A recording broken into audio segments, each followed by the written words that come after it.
Deus no coração, autor, Jorge Antônio. Capítulo 1. Pela fé. Em dezembro de 1997, enquanto comprava presentes de Natal para a família, me deparei com um livro que me chamou a atenção, Mensagens de Maria para o Mundo, de M. Kirkwood. Como cristão, decidi comprá-lo para mim, depois de lê-lo, considerando que essas mensagens poderiam interessar também a minha família. Dei um para cada um de presente nesse Natal. Nota do autor. Mensagens de Maria para o Mundo. É bom esclarecer, antes de continuar, que esta informação nada tem a ver com religião de nenhuma espécie, e muito menos com propaganda desse livro. Preciso mencioná-lo para contar a minha história, explicar que foi lendo esse livro, e depois outros dois seguintes da coleção, Mais Mensagens de Maria, e Mensagens de Maria para a Família, que eu deparei com a frase, ter Deus no coração.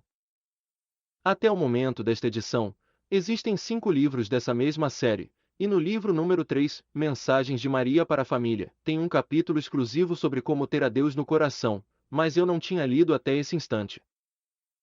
Fim da nota do autor. Foi assim que comecei a meditar sobre a minha vida e entender que os milagres existem, quando pedimos com fé uma assistência divina. O que me fascinou nesse livro não foi somente o conteúdo e sim como estava escrito. Sua linguagem simples, porém cheia de convicção, falando do grande amor que Deus Pai tem por cada um de nós. Quando estava lendo a frase, ter Deus no coração, me chamou a atenção. Fiquei instigado e falei em voz alta para o meu filho mais velho, que tem o mesmo nome que eu. Filho, você sabe o que é ter Deus no coração? Diga-se de passagem, meu filho é um dos meus melhores amigos da vida. Eu gosto muito de trocar ideias com ele sobre questões que parecem óbvias, mas não são tão fáceis de explicar. Para melhor compreensão do que digo acima, vou dar alguns exemplos. Alguém saberia me dizer o que é o amor? É sentimento ou razão pura? E o que é perdão? É não querer se vingar, esquecendo, mas continuar guardando mágoas por toda a vida, e tratar de continuar vivendo como antes. Ou talvez seja melhor compreender e aceitar a pessoa que nos ofendeu como um irmão, que também está aprendendo a viver e pelo tanto tem o direito de errar como todos, até um dia aprendemos a distinguir o que é correto. Era isso que eu queria entender na hora que li, ter Deus no coração, e ainda que pareça fácil, como podemos ter Deus no coração, e sabermos que Ele está nos escutando, e atenderá nossas necessidades até nos mínimos detalhes, de cada pensamento nosso? Meu filho olhou para mim como imaginando algo muito especial e falou: Pai, o que você pensou naquela vez quando bateu o carro contra um caminhão na estrada? Bem, deixe-me lembrar. Respondi para ele. Esse acidente aconteceu no mês de novembro em 1993. Pensei tentando lembrar os detalhes. Comecei a visualizar os momentos antes do acidente.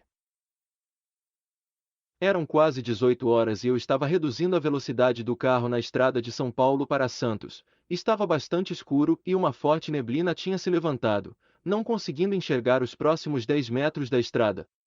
Nesse momento, fechei os olhos e comecei a reviver o instante. Voltei para 1993. A estrada estava totalmente lotada com carros, ônibus e caminhões. Eu dirigia pela pista do lado esquerdo e quando menos esperava, na minha frente havia um caminhão-tanque, carregado com combustível, parado no meio da estrada. Senti um arrepio subir pela coluna, respirei profundo e apertei o pedal dos freios. Para minha surpresa, o carro, mesmo freado, continuou derrapando no asfalto, empurrado por um caminhão que vinha atrás de mim. O carro só parou ao bater nos para-choques do caminhão-tanque, entrando violentamente embaixo dele. Uma corrente percorreu minha coluna pela emoção ao lembrar aquele fato que marcou minha vida. Continuei visualizando o momento, suspirando para repor o ar contido pela respiração e lembrei. O vidro do para-brisa estourando contra a carroceria do caminhão em 1000 pedaços, vindo à minha direção enquanto eu me cobria o rosto com o meu braço esquerdo. Lembrava cada movimento como se estivesse vendo um filme em câmara lenta, até que por fim exclamei: Dios mío! Por favor, ajuda-me! Foi isso que eu gritei em espanhol, dentro do meu coração. Em seguida perdi a consciência. Foi o que eu pensei na hora. Lembro como se fosse agora. Respondi a meu filho cheio de emoção. Tá vendo, pai? Você tem Deus no coração, pois caso contrário, você poderia ter falado qualquer coisa. Por exemplo, poderia ter dito, merda. Ou qualquer outro palavrão, como muitas pessoas falam na hora do desespero. Exclamou o meu filho cheio de orgulho.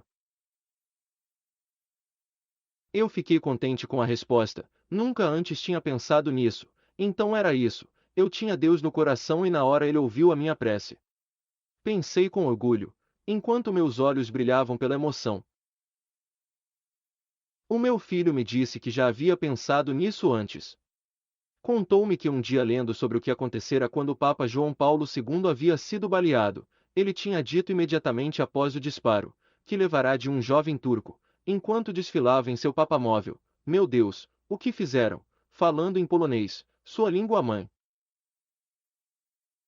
Ele me disse também que concluía duas coisas. Primeiro, que o Papa também tinha Deus no coração, o que poderia ser óbvio, mas em se tratando de humanidade tudo é possível, já que a história não nos deixa mentir.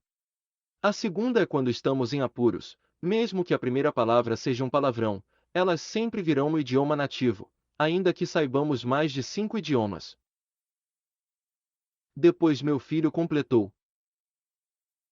O Papa só provou para ele que tem Deus no coração, no dia que foi até a cadeia onde estava preso o jovem turco e sentou-se ao lado dele e verdadeiramente o perdoou. Em seguida falou sorrindo. Pai, eu não sou católico, mas esse Papa é dos meus. Como para revelar qual era também a sua posição com respeito ao perdão, suas crenças religiosas, e sobre ter Deus no coração. Meu filho primogênito tinha razão, eu também tinha clamado a Deus em silêncio para que me ajudasse na hora que eu senti que perdia o conhecimento naquele acidente de carro. Fim do Pela Fé. O acidente. Quando aconteceu o acidente, no dia 18 de novembro de 1993, 5 meses antes tinha completado 51 anos de idade. Na tragédia ficaram envolvidos 20 veículos, entre carros e caminhões. Morreram 17 pessoas no local, outros tantos feridos, muitos em estado grave assim como eu. Na época, eu estava trabalhando na montagem de uma instalação de equipamentos como profissional autônomo na empresa de um amigo. Um ano antes eu tinha sido demitido sem justa causa, tinha o cargo de gerente de manutenção, após de 5 anos de trabalho numa outra empresa. Fui demitido somente por ter completado 50 anos de idade. Acontecia muito isso nos anos 80 e 90, achavam que éramos velhos e caros para o sistema. As famosas reengenharias das empresas acabavam terceirizando os serviços e departamentos, e sucateando instalações, como fizeram com o serviço de manutenção industrial, que eu comandava. Esse fato aconteceu com a maioria dos profissionais da minha idade, devido à criação de um novo sistema empresarial, com o intuito de reduzir custos e por outro lado evitar que essas pessoas, que tinham salários mais altos, pudessem se aposentar naquela época. No carro na hora do acidente estavam comigo 2 colegas de trabalho, um sentado ao meu lado e o outro no banco traseiro. Os dois moravam em Santos como eu, subíamos e descíamos a serra, que separa as cidades de Santos e São Paulo todos os dias. Nós três trabalhávamos na mesma obra, e para mim era bom viajar com eles, pois tinha companhia nas viagens, especialmente quando éramos obrigados a ficar até mais tarde na empresa, para cobrirmos os serviços mais urgentes fazendo horas extras. Com a colisão, o lado esquerdo do carro ficou mais da metade abaixo da parte traseira do caminhão, ficando eu prensado entre o banco do motorista e o pneu estepe que ficava na parte dianteira do veículo, acima do motor. Momentos antes do acidente, prevendo a gravidade da batida, eu desviei o carro, o quanto pude, tentado evitar a colisão contra o caminhão. Eu estava desmaiado e encharcado pelo sangue, devido ao impacto da batida tinha lesão com fratura exposta no braço esquerdo, e o mesmo lado do rosto com cortes profundos pelos vidros do para-brisa. Os meus colegas, que somente sofreram alguns ferimentos leves, acharam que eu estava morto. Eles abandonaram o carro pelas janelas, as quais estavam com os vidros quebrados, e comunicaram ao pessoal da DESA, empresa responsável pela estrada na época, e bombeiros, socorristas, que já tinham chegado ao local do acidente, que achavam que eu havia morrido na hora da colisão. Isso fez que o atendimento de emergência fosse realizado primeiro às demais vítimas envolvidas no acidente, enquanto um guincho estava sendo deslocado de São Paulo até o lugar da tragédia, naquela estrada onde reinava a dor e o desespero de todos os presentes. Após mais de 2 horas da batida, o guincho tinha conseguido levantar a parte traseira do caminhão e o que restava do carro foi retirado por alguns bombeiros que estavam trabalhando no local, comigo dentro ainda em estado inconsciente. Para poder me retirar do carro, foi necessário cortar parte do teto amassado com maçarico. Foi na ambulância que eu acordei, ainda muito confuso com a batida, mas lembrando dos pedaços de vidros que vinham na minha direção em câmera lenta. Obrigado, Senhor. Foi a minha oração que elevei em pensamento naquele momento. Obrigado, Pai, por me deixar com vida. Enquanto ouvia uma voz longe gritar: Ele está vivo! Acabou de se mexer. Força, rapaz!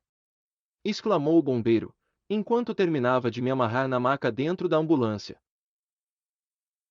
Eu ainda não sabia em que estado me encontrava, e apesar de não sentir nenhuma dor, estava muito fraco para tentar fazer qualquer coisa pela minha própria vontade. Não sei quanto tempo demorou o carro dos bombeiros para chegar até o pronto-socorro de Diadema, cidade próxima do local do acidente na estrada, mas para mim, o caminho durou uma eternidade, enquanto o som da sirene do veículo me parecia vir de um lugar bem mais longe. No pronto-socorro, uma médica que estava com o rosto coberto por uma máscara me aplicou uma injeção de anestesia no rosto e colocou alguns pontos nos cortes da pele. Eu agradeci com um "Obrigado, doutora." Em seguida fique esperando deitado em um leito com rodas para ser encaminhado a outro setor do hospital e continuar a ser atendido. Os meus colegas que estavam comigo no carro, vieram me fazer companhia. O que estava no assento dianteiro, tinha um curativo na testa. Ambos estavam chorando e olhando para mim com cara de compaixão e com olhar de que não acreditavam no que estavam vendo. O meu rosto estava todo inchado e roxo, coberto por pedaços de vidros do para-brisa. Tinha um olho fechado pela batida e ainda sangrava. Nesse momento chegou o meu filho mais velho e com cara cheia de espanto falou: Pai, como você está? Quando percebi que ele estava apavorado, tentei de sorrir e falei: Fiquei com cara de Frankenstein, não é? Ele moveu a cabeça e falou em voz alta: Graças a Deus que você está vivo.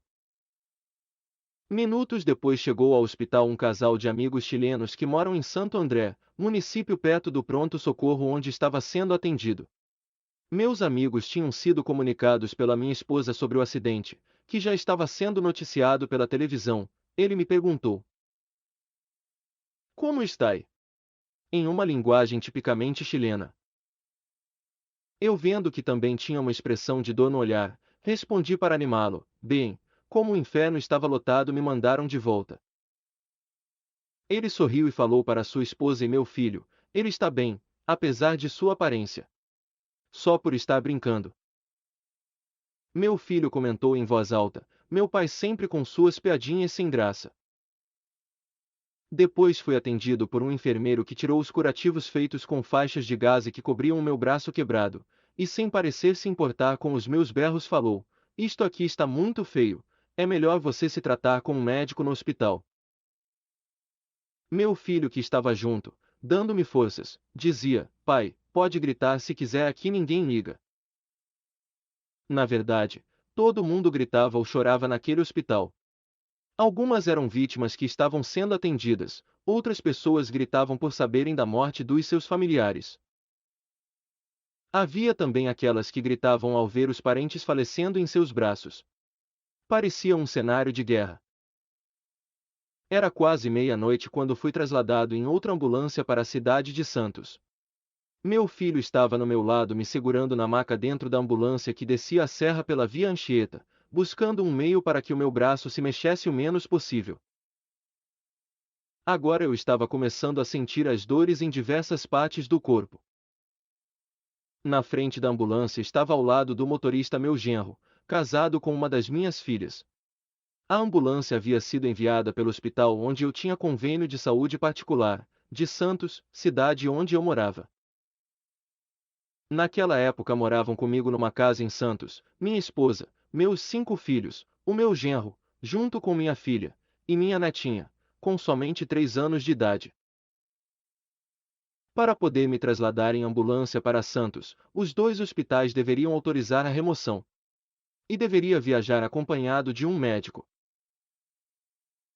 Tanto meu filho e meu genro se fizeram passar por médicos, falando que eram funcionários nos hospitais. Para o hospital de Santos, meu filho falou por telefone que iria levar o paciente, no caso eu. E para o hospital de Diadema, meu genro disse que era o médico que iria me buscar. Caso contrário, não teria autorização para me deslocar. Se você achou confuso, imagina como foi a confusão que os 2 criaram para me levar de Diadema a Santos. O importante é que deu certo.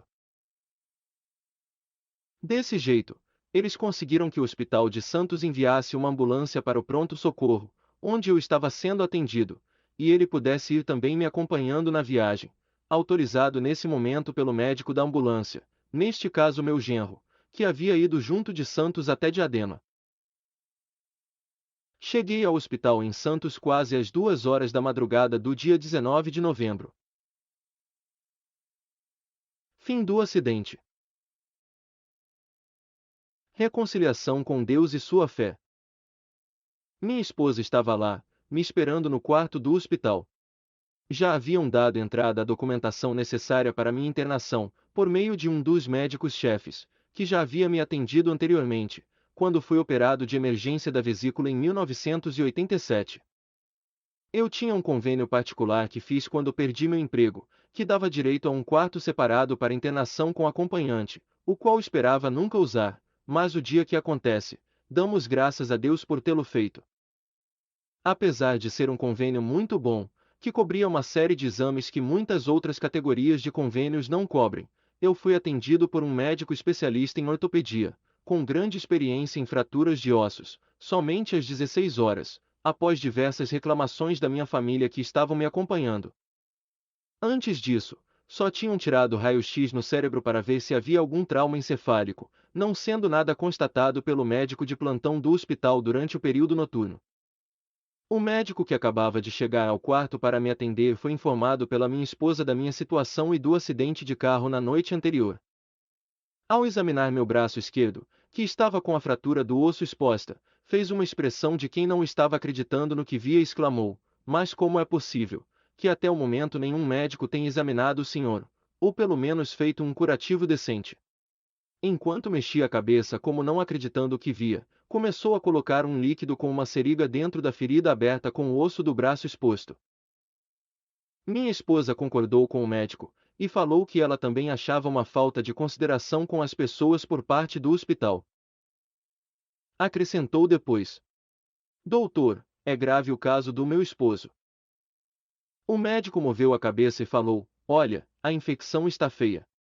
Imediatamente começou a preparar novos curativos, trocando as faixas com sangue e muita pus na ferida, ajudado por uma enfermeira.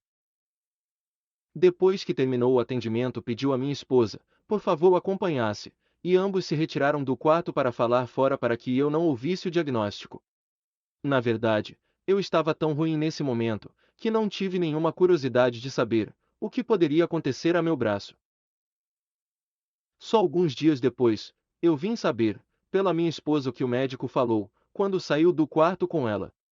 Ele pediu autorização para amputar o meu braço esquerdo, pois estava começando a gangrenar a ferida, por causa dos pedaços de vidros que estavam no braço ainda, devido a não ter sido feito um curativo melhor na hora do pronto atendimento. Minha esposa disse ao médico que ela precisava pensar antes de assinar e pediu um tempo, tentando buscar outra solução para salvar o meu braço, em vez de amputá-lo. O que seria feito como última instância? O médico falou que poderia esperar somente até o dia seguinte de manhã, pois já eram quase 18 horas desse dia, e que precisava programar a cirurgia com o médico anestesista, e também reservar a sala no centro cirúrgico. Minha esposa disfarçou quando estava comigo falando que tudo estava bem, e que o médico voltaria no dia seguinte para fazer a cirurgia, sem explicar o que seria feito. O médico, antes de ir embora, receitou sedativos para a dor e antibiótico para combater a infecção, ambos colocados no próprio soro que estava me sendo aplicando desde a minha entrada ao hospital. Finalmente, dormi num sono profundo aquela noite. Minha esposa decidiu não dormir e a noite toda, junto com o meu filho, ficaram me acompanhando acordados ao meu lado. Ela estava desesperada pensando o que poderia fazer para que eu não perdesse o braço. Alguns anos antes, eu tinha comprado um livro que falava sobre o poder dos passes magnéticos que são transmitidos pelas mãos sobre os chakras ou centros energéticos do corpo humano. Por meio desses passes podemos repor a energia e até melhorarmos de alguma doença desde que sejam aplicados com fé. Depois de ter lido esse livro, eu recomendei à minha esposa para que também o lesse, apesar de ela não ter a mesma fé que eu. Sempre tive muita fé desde criança, e quase sempre comentava com ela para acreditar em milagres. Por causa disso, ela acabou lendo, mesmo sem acreditar muito nos benefícios dessa técnica, devido a ainda não estar aprovada pela ciência. É bom explicar também que minha esposa perdeu o pai dela, quando ela completava apenas 8 anos de idade. Ele faleceu de câncer, um dia após o aniversário dela, e isso fez ela perder a fé, pois seus familiares lhe falavam, para conformá-la, que se ela rezasse muito, o pai dela retornaria um dia. Depois que viemos morar no Brasil, ela começou a sofrer de enxaquecas, e algumas pessoas que conhecemos falavam que isso era consequência da sua mediunidade, a qual deveria desenvolvê-la. Para isso tinha que frequentar um centro espírita, estudar a filosofia kardecista, e tomar passes. Assim ela também poderia curar a outras pessoas com a força do seu espírito. Ela nunca acreditou em nada disso, mas aquela noite precisava acreditar em algo, e pediu para Deus com toda a fé e amor no coração, para ele fazer um milagre. A sua fé tinha ficado escondida, aguardando florescer no íntimo da sua alma, quando um dia decidiu não acreditar mais na oração, por não ter sido atendida em seu pedido quando criança. Naquela noite, junto a meu leito de acidentado, orou com fervor, pediu a Deus para orientá-la, e que ele também ajudasse a salvar o meu braço de ser amputado, enquanto eu estava dormindo profundo pelo efeito dos medicamentos. Foi aí que minha esposa se lembrou daquele livro, que falava sobre os passes magnéticos produziam milagres, desde que aplicados com fé. Ainda mais, ela podia fazê-lo, pois, as pessoas acreditavam que tinha mediunidade suficiente para poder curar com a sua energia. Com toda a força do seu ser, ela orou a Deus. Pai, por favor, faça que eu tenha esse poder de curar com as mãos, e que possa melhorar o braço do meu marido. Eu te peço de todo o coração, e te agradeço desde agora porque sei que me escutas. Obrigada, Senhor. Com os olhos fechados e o pensamento em Deus, colocou suas mãos próximas ao meu braço ferido, e com toda a sua fé rezou ao nosso Pai para que atendesse suas preces. Minha esposa não sabia que com esse ato de amor e fé, não só estava melhorando o meu estado de saúde, mas também estava se reconciliando com Deus e sua própria fé. No dia seguinte, eu acordei somente quando o médico já estava ao meu lado, começando a desfazer os curativos que protegiam o meu braço. Ele não sabia de nada do que havia acontecido durante a noite. Eu também não, mas me sentia bem mais disposto, com mais energia e até contente sem saber o porquê, já que ainda estava bastante dolorido. O médico acabava de tirar a última faixa do curativo e exclamou: "Mas isto não é possível, a infecção sumiu. Olha! As faixas estão secas, o braço não tem mais infecção, isto só pode ser um milagre ou você deve ter uma saúde muito boa, para o seu organismo responder tão bem assim", completou o médico. Após fazer uma bateria de exames no hospital, fui enviado para casa dias depois, para me recuperar um pouco com repouso, e retornar nos primeiros dias de dezembro para fazer a cirurgia do braço, que continuava com o osso fraturado, mas sem nenhuma infecção. Saí do hospital com o braço enfaixado e apoiado numa tipóia. Uma sequela que ficou do acidente foi um defeito na minha visão. Meu olho esquerdo enxergava os objetos inclinados e fora da posição normal, fazendo que eu viesse as coisas em forma dupla, por exemplo. Ao olhar um carro, eu enxergava dois carros idênticos, porém, um no lugar certo, com o olho direito, e outro com o olho esquerdo, inclinado, como se estivesse numa subida. O oftalmologista que examinou minha vista na época, falou como causa mais provável da dupla visão, era o nervo óptico ter se esticado. Isso demoraria algum tempo para que a visão se regularizasse novamente. Nesse dia, ainda no hospital, foi me visitar um amigo chileno, que é também cunhado de um dos meus irmãos.